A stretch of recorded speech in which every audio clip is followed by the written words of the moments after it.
¿Qué tal? ¿Cómo están? Soy Sergio Levinsky, periodista y sociólogo especializado en fútbol, y vamos a hablar hoy de Carlos Bilardo, futbolista, no del Carlos Bilardo que muchos de ustedes conocen, que es el técnico de la selección argentina, campeón del mundo, finalista de otro mundial, el obsesivo, ya sabemos, el de carácter tan especial. No, el primer Bilardo, el Bilardo futbolista, que muchos no conocen y cosas muy ricas para comentar. Vamos a decir primero que Carlos Bilardo nació el 16 de marzo de 1938. Así que bueno, ya es bastante grande Carlos Bilardo hoy. Bueno, Bilardo nació en un hogar de clase media baja, matrimonio de origen italiano, y que después llegó a tener él y su familia una mueblería en la zona entre Flores y La Paternal, pero Bilardo ya de chico tenía muchas ambiciones. Por un lado quería estudiar, él siempre quiso estudiar, tenía vocación por la medicina, y por otro lado era un amante del fútbol. Bilardo era un delantero primero, parece mentira decir esto hoy, ¿no? Bilardo era un delantero derecho, jugaba en San Lorenzo de Almagro, que fue el club en el que se inició, en el que comenzó en divisiones inferiores, y les cuento ya, para empezar, una particularidad. Tuvo 8 fracturas de clavícula, Bilardo, 8 fracturas de clavícula jugando en divisiones inferiores. Él decía que le pisaban la zona de clavícula, rápidamente tenía alguna fractura en algún choque, en algún encontronazo con algún adversario. Pero ya era visto por los ojeadores como alguien con mucho futuro. El ídolo de Bilardo era nada más y nada menos que el mismo ídolo que tiene el Papa Francisco, René Pontoni, el número 9 de San Lorenzo, de aquella época gloriosa de los años 40, ¿no? Así que bueno, era el ídolo de Bilardo. Bilardo nació en el 38, en el 45, 46, 47, cuando se destacó Pontoni, era chico todavía, pero bueno, era el ídolo de él, gran jugador, ¿no? De Imbeloni, Farro, Pontoni, Martín y Silva, gran delantera de San Lorenzo de Almagro, campeona en 1946. Bueno, ese era el ídolo. René Pontoni, el número 9, primero de Newell's y después de San Lorenzo, de Carlos Salvador Bilardo. La cuestión, como les decía, que Bilardo era un buen delantero, era un buen jugador.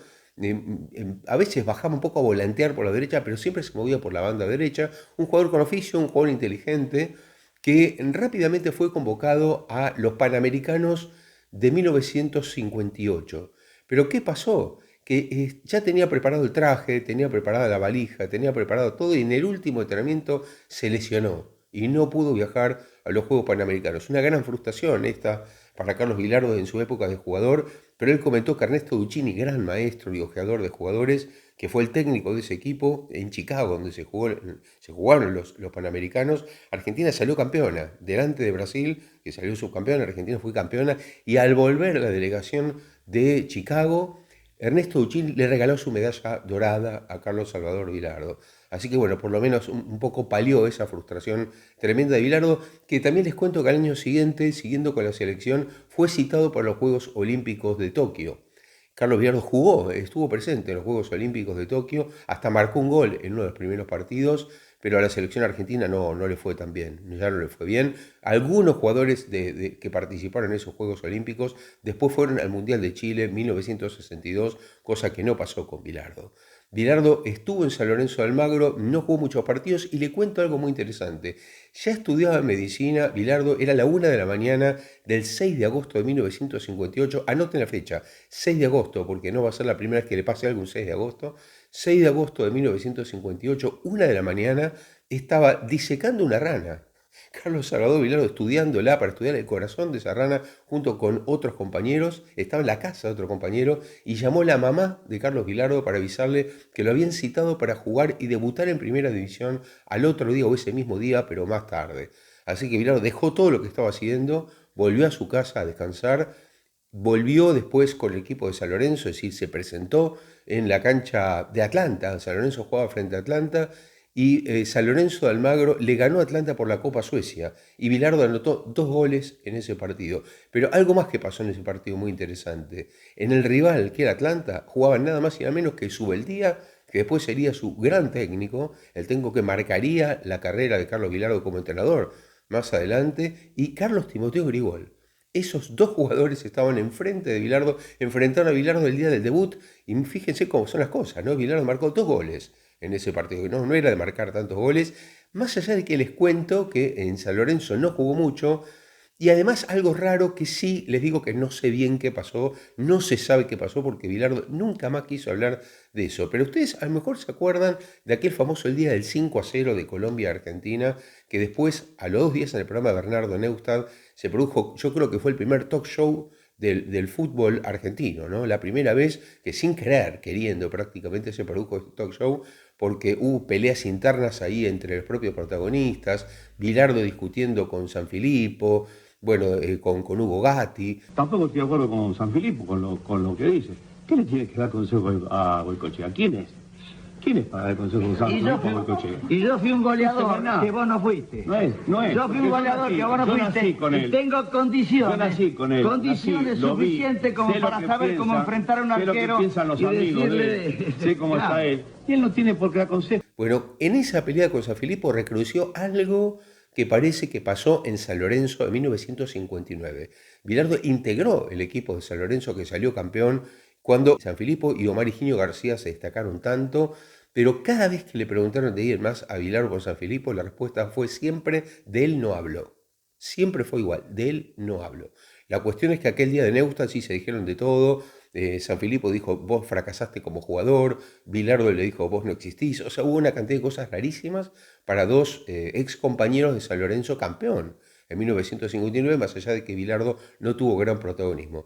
Jugó muy poco en San Lorenzo y entonces en 1961 pasó a Deportivo Español. Bilardo ya era un estudiante avanzado que siempre cuenta algunas anécdotas, como por ejemplo que él se entrenaba por la mañana y estudiaba de noche en la UBA, en la Universidad de Buenos Aires, en la carrera de medicina, y que uno de sus grandes maestros, más allá de profesores, fue nada más y nada menos que Bernardo Husey. Bernardo Husey es uno de los premios Nobel argentinos, premio Nobel de Medicina de 1947. Y Bilardo siempre cuenta la anécdota del soplo. Yo no sé si ustedes conocen, la dijo tantas veces, pero bueno, yo la voy a contar aquí nuevamente, que Bilardo estaba practicando con otros compañeros en la facultad, y entonces, bueno, había una persona que se prestó a que la estudiaran, estaba recostada en la camilla, y entonces Bilardo y los demás compañeros ocultando a esta persona. La cuestión es que vino Husey y les preguntó, les dijo si sentían que esta persona tenía un soplo. Lo mismo hizo Husey, ¿no? Ocultó, dijo, ¿ustedes ven aquí que notan que hay un soplo? Entonces primero dudaron mucho, y Bilardo dijo, bueno, sí, acá noto que hay un soplo. Y Husey dice, no hay ningún soplo, yo quería probarlos ustedes que tienen que estar seguros de lo que dicen. Y Bilardo ahí aprendió, dijo, yo aprendí entonces que no tengo que dudar y aunque el otro me sugiera algo, si yo no siento que eso pasa, no lo tengo que decir. En fin, bueno, esto fue la anécdota con Bernardo Husey. Lo cierto es que Bilardo se recibió de médico en esos años y en Deportivo Español se destacó muchísimo. Jugó 4 temporadas, muchos recuerdan un terceto, Bilardo, Beglio y Valledor. Carlos Beglio después se destacaría muchísimo en San Lorenzo, en Boca Juniors, un gran jugador de Carlos Beglio. Y también en ese equipo conoció a Roberto Marcos Saporiti. Roberto Marcos Saporiti sería después una especie de eslabón entre Bilardo y Menotti, porque Saporiti fue ayudante de campo de César Luis Menotti con el título de Argentina en 1978. Bueno, Saporiti era muy amigo de Bilardo y por eso mismo consiguió que una vez o dos Bilardo y su esposa fueran a cenar junto con Menotti y su esposa en la casa de Roberto Marcos Saporiti. Bueno, esa amistad nació en Deportivo Español en aquellos años, pero algo más en Deportivo Español. En uno de esos 4 años, Bilardo llegó a ser tercero en la tabla de goleadores del campeonato, con 23 goles. Imagínense, 23 goles marcó Bilardo en esa temporada. Eso hizo que muchos le prestaran atención y que trataran de conseguir su fichaje, contratarlo a Bilardo en 1965. Los dos que pugnaron por contratar a Bilardo fueron Estudiantes y Argentinos, justamente dos de los últimos del campeonato anterior. Bueno, ahí Bilardo se debatió qué hacer. Si ir a La Plata a jugar a Estudiantes, lo cual implicaba todo un sacrificio para alguien que era de Buenos Aires, del barrio de Flores, de Paternal, o jugar en Argentinos Juniors, que era más cercano a su casa, ¿no? Pero Bilardo ya ahí pensaba, les cuento, me parece algo muy importante para destacar. Bilardo ahí ya pensaba como médico. Bilardo ya se imaginaba un futuro como médico. De hecho, Bilardo lo que siempre cuenta es que eligió Estudiantes porque pensó que iba a tener más pacientes así. Entonces, por esa razón hacía el sacrificio de irse prácticamente en tren de Constitución a La Plata casi cada día para entrenarse, volver y seguir estudiando, con la idea de ahorrar, fíjense lo que le digo, ese año para después ya montar un consultorio y abandonar el fútbol muy pronto. Era muy joven y sin embargo Bilardo ya se planteaba la posibilidad de dejar el fútbol para dedicarse a la medicina, que era lo que había estudiado. De hecho, Bilardo después hizo la especialidad de ginecología. Pero, ¿qué pasó allí? Al optar por Estudiantes de La Plata, Bilardo dio con aquel rival, ¿se acuerdan?, que había tenido en su primer partido en la Copa Suecia frente a Atlanta, que era Osvaldo Subeldía.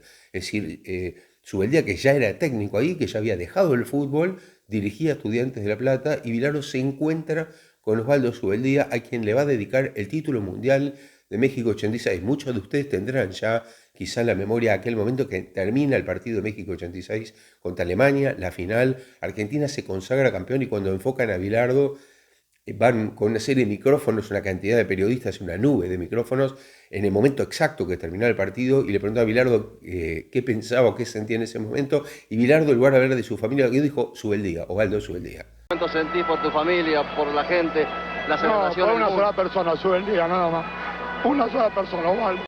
Bueno, era porque era tal la afinidad que había desarrollado Bilardo con Subeldía que pensó en Subeldía cuando ganó el título de México 86. Así que imagínense cómo marcó Subeldía a Carlos Bilardo, a tal punto que no pensó más en retirarse, no pensó más en la medicina y pensó en ganar títulos y en Estudiantes de La Plata. Ese estudiante fue un estudiante muy particular. Ustedes piensen lo siguiente: cuando llegamos a 1965, que es cuando Bilardo llega a Estudiantes, solamente en todo el profesionalismo, desde 1931 que se jugaba, únicamente los 5 grandes se habían ganado títulos. Estamos hablando de Boca, River, Racing, Independiente y San Lorenzo. Nadie más. Esos 5 grandes eran los únicos que habían ganado títulos desde el 31 hasta el 65, que seguiría siendo así hasta el 67, porque en el 66 también Racing saldría campeón. Ese estudiante peleaba por no descender, se salvó del descenso en el 65, pero Subeldía fue armando un equipo que llamó mucho la atención y que también tuvo muchas críticas y muchos elogios. Pero yo diría que más críticas que elogios. Inclusive me acuerdo de Dante Panzeri, el gran periodista argentino, yo diría periodista y sociólogo en potencia, como fue Dante Panzeri. Él se enojaba mucho con ese juego de estudiantes al filo del reglamento, sacándole jugo hasta la última llamada al pie de los reglamentos, se podría decir así. Y él decía, ese es el estudiante de Subeldía, no el estudiante de La Plata. Eso decía Dante Panzeri. ¿Por qué? Porque estaba enojado con esa manera de jugar, con sacarle partido a todo, porque era así, sacaba ventaja de todo, pero es un estudiante que empezó a tirar los córner a pierna cambiada, 2 cabezazos en el área, muchas jugadas preparadas. Muchos decían lo de jugar al offside, que fue el primer equipo que jugaba al offside, es decir, que adelantaba sus líneas y dejaba fuera de juego a los equipos rivales, que nadie lo hacía antes. Un equipo que cambió los números de los jugadores en la espalda. Es decir, antes de Estudiantes de La Plata, los números eran fijos. El 3 jugaba de 3, el 4 jugaba de 4. Con Estudiantes empezó a pasar que no era tan seguro eso. Algunos jugadores cambiaban la numeración, pero tenía excelentes jugadores también. Bueno, Bilardo fue muy importante en ese Estudiante como volante derecho. Un jugador, yo diría, hablando ya de la parte técnica, ordenado, inteligente, hablaba mucho en la cancha a sus compañeros y a sus rivales. Les voy a contar una ocasión, el partido frente a Racing, en la cancha de Racing, que ganó Estudiantes en el 67. Fue la primera vez que Racing perdía en 2 años como local, perdió 1-0. Bueno, en ese partido pasó algo rarísimo. El árbitro Barreiro expulsó a Pachamé por pegar una trompada a Bilardo. Es decir, expulsó a un jugador de Estudiantes por pegar una trompada a otro jugador de Estudiantes, no a un rival. Bueno, una cosa pocas veces vista en fútbol, pero Bilardo después comentó que Pachamé se volvió loco con las indicaciones que Bilardo le daba. Bilardo jugaba al lado de Pachamé, de hecho fueron muy amigos, y Pachamé fue su ayudante de campo cuando fue técnico, ¿no? Bueno, se enojaron tanto, le dijo tantas veces que marcara, que corriera, que Pachamé volvió y le dio una trompada en el pecho, y bueno, Barreiro, el árbitro, lo vio, o le avisaron y expulsó a Pachamé. Increíble, pero bueno, así pasó en ese Estudiante de La Plata. Bueno, como les digo, Bilardo era una especie de fuego permanente, ¿no? Una especie de ideólogo de muchas cosas, o quien llevaba a la práctica muchas de las cosas que Subeldía decía en los entrenamientos, ¿no? Y de hecho, Estudiantes, como les digo, es el que rompe, por eso es tan importante en la historia del fútbol argentino, es el que rompe la hegemonía de los títulos de los grandes. Hasta 1967 no había ganado ningún título, ningún grande, y Estudiantes se consagra campeón por primera vez siendo un no grande de estos 5 en 1967 en el torneo metropolitano. Para ganar ese torneo, Estudiantes le ganó a Boca, que ya había sido importante, le gana a Racing este partido que yo les dije en el cilindro, y en semifinales viene el gran partido gran. ¿Por qué digo esto? Yo creo que es el gran partido de la historia de Estudiantes de La Plata, por lo menos del Estudiantes moderno. Alguno que peina canas o que conoce otro fútbol me puede decir en los comentarios, epa, tenga mano compañero, está el Estudiante de los profesores. Y sí, claro que sí, Lauri, Sosaya, Scopelli, Ferreira y Guaita. Nada más y nada menos, pero eso es de los años 30. Yo estoy hablando del fútbol más moderno, de los últimos años. Bueno, Estudiantes rompe con esa hegemonía y hay un partido, como les dije, que es el gran partido de Estudiantes. Es el partido de la Bombonera de la semifinal del Metropolitano del 67 frente a Platense. Un partido que se jugaba con el que ganaba pasaba a la final. Platense dirigido por Ángel Amadeo Labruna, nada más y nada menos que por Labruna, y un Platense que a los 9 minutos, fíjense lo que les digo, 9 minutos del segundo tiempo Platense estaba ganando 3-1. 3-1.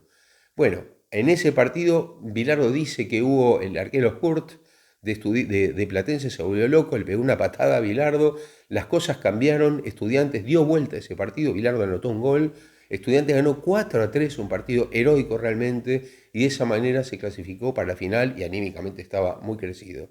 La final de ese torneo se jugó en la cancha de San Lorenzo frente a un Racing hegemónico, frente a un Racing que venía de ser campeón argentino de la Copa Libertadores y que iba camino además de jugar la Copa Intercontinental frente al Celtic de Glasgow. Bueno, Estudiantes de La Plata le gana 3-0 a Racing en la cancha de San Lorenzo, después de un primer tiempo que termina 0-0, pero con las indicaciones de Subeldía y estado físico, que muchos comentaron eso, que ese Racing no estaba bien físicamente, no estaba en el mejor momento en lo físico. Estudiantes sacó partido como sacaba partido de todo y le ganó 3-0, un resultado fuertísimo, entre dos equipos que serían muy rivales en ese tiempo, ¿no? Porque estuvo aquel partido en la cancha de Racing que Estudiantes le ganó, está este partido, después iban a enfrentarse otra vez en la Copa Libertadores en el 68, donde se decían de todo, fueron batallas campales, los jugadores Estudiantes sabían cómo herir verbalmente a los jugadores de Racing y les hablaban todo el partido. Bueno, fue realmente tremendo todo lo que pasó en esos años, pero Estudiantes salió campeón del Metropolitano del 67, que dio inicio a un imperio, realmente un imperio de Estudiantes de La Plata en esos años, porque se proyectó a las Copas Libertadores, ¿no? Las Copas Libertadores ganó 3 veces. Piensen ustedes que en esa época ni River ni Boca habían ganado la Copa Libertadores. Y Estudiantes de La Plata ganó 3 Copas Libertadores en 1968 frente a Palmeiras, que era un Palmeiras con Ademir da Guía, el gran Ademir da Guía, con Tupacinio, que fue el goleador del torneo con 11 goles, un gran Palmeiras, y sin embargo Estudiantes de La Plata pudo superar ese Palmeiras. En el 69 Estudiantes volvió a superar a Nacional de Montevideo, que era otro equipo fuertísimo en esa época, y en 1970 a Peñarol de Montevideo, realmente fuertísimo todo. Bueno, había eliminado a River en la semifinal anteriormente, así que había enfrentado equipos muy muy fuertes. Ese Peñarol, les cuento, tenía a Elías Figueroa, tenía a Hermindo Nega, a Nelson Goncalves, jugadores realmente extraordinarios, y sin embargo Estudiantes superó a todos. Y también les cuento que como campeón de la Copa Libertadores tuvo la posibilidad de ganar 3 intercontinentales. Ganó la primera, que fue una hazaña total, la primera intercontinental en la que Bilardo tuvo bastante que ver, porque les cuento, le tocó el Manchester United, pero no cualquier Manchester, ¿no? Sino el gran Manchester United de Dennis Law, de Bobby Charlton y de George Best, nada más y nada menos. Bueno, Estudiantes le ganó al Manchester United de la Bombonera, tenía enfrente, había un jugador en el Manchester United que se llama Nobby Stiles, que era un fogonero también, al estilo de Bilardo y Pachamé, era un jugador así, pero que Bilardo y Pachamé supieron que usaba lentes de contacto, que no veía bien. En un momento se le cayeron las lentes de contacto a Nobby Stiles y ellos pisaron y rompieron las lentes de contacto de Stiles, que se quedó sin ver casi todo el partido. En fin, bueno, esto pasó en la Bombonera. Después fueron a Old Trafford y todos esperaban que con una diferencia de un gol el Manchester United, con el equipo que tenía y siendo campeón de Europa, iba a masacrar a Estudiantes. Bueno, no fue así. Estudiantes, de hecho, le iba ganando con un gol de la Bruja Verón. No confundir con la Brujita. Hablo de la Bruja Verón, Juan Ramón Verón. Si ven una bruja montada en una escoba, es el Verón, Verón, Verón que está de moda, cantaban los hinchas de Estudiantes, ¿no? Este es el papá de Sebastián Verón. Bueno, el autor del gol de Estudiantes de La Plata. Y Estudiantes aguantó, después le empató el Manchester United, pero como había ganado en Buenos Aires, Estudiantes se consagró campeón intercontinental, marcando un hito absoluto, pero no lo pudo repetir ni en el 69 ni en el 70. Me quedo más con el 69 en la Bombonera frente al Milan, un gran Milan, que salió campeón de Europa ese año, con un crack total, como fue el bambino Gianni Rivera, porque ese Estudiantes tuvo una noche violentísima. Un Estudiantes que ya era criticado por mucha falta, por esto del reglamento que les conté. Bueno, se volvieron locos algunos jugadores porque no podían encontrar el resultado, porque Milán había ganado 3-0 la ida, entonces había que revertir eso y no lo podían revertir. Bueno, y por distintas razones que vayas a saber. Pero lo cierto es que pasó de todo en ese partido. Les cuento. Por un lado, el jugador argentino Combín, Néstor Combín, que se había ido de Argentina muy joven, de hecho no había hecho el servicio militar y tuvo problemas con la justicia argentina ir a Buenos Aires. Por esa razón, bueno, terminó, cuando volvió al aeropuerto de Milán con la Copa del Mundo, se ve totalmente ensangrentada la cara, como que había pasado, parecía casi un boxeador, ¿no? Como si hubiera estado en una pelea de box, más o menos.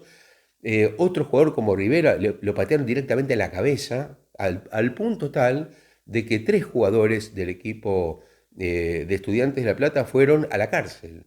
Y ahí aparece una frase que se usa todavía hoy mucho, o la habrán escuchado ustedes, que es la gloria o devoto, es decir, o te va muy bien o te va muy mal. Esa frase de la gloria o devoto es una frase de Carlos Bilardo. Bilardo dijo esa frase como diciendo, nosotros hace meses estamos en la Casa Rosada invitados para premiarnos por haber ganado un campeonato. Y ahora íbamos a devoto por algunas faltas que hicimos, porque había cambiado el reglamento. ¿Y saben por qué era tan duro el reglamento en este sentido? Porque como Argentina ya sabía que iba a ser sede del Mundial 78, quería mostrar una dureza especial ante estos hechos. Bueno, la cuestión es que, como digo, varios jugadores de Estudiantes terminaron presos después de ese partido. Así que les quería comentar esto porque Bilardo fue el autor de esta frase tan famosa.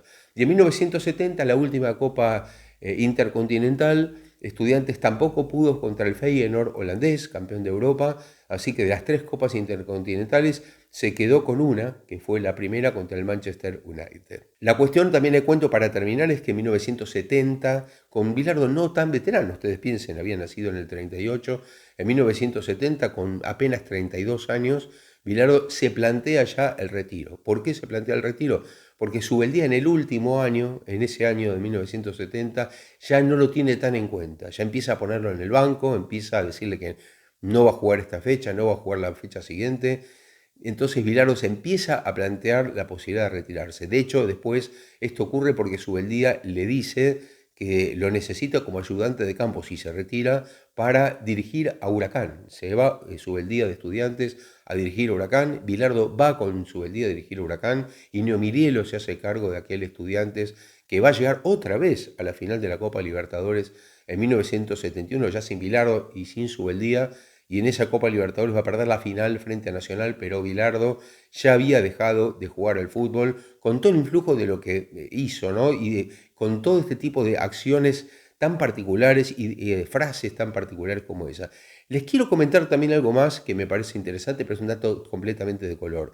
En los primeros tiempos, cuando Bilardo recién comenzaba y era muy jovencito y tenía su propia bandita con la que salían, uno de sus principales amigos fue el humorista Juan Carlos Calabró. Siempre recordaba a Bilardo a Calabró porque fueron muy amigos y mantuvieron la amistad con el correr de los años, ¿no? Así que les quería comentar esto también. Espero que les haya gustado este video, les pido como siempre que pongan me gusta acá abajo, que lo compartan y no olviden suscribirse. Hasta la próxima.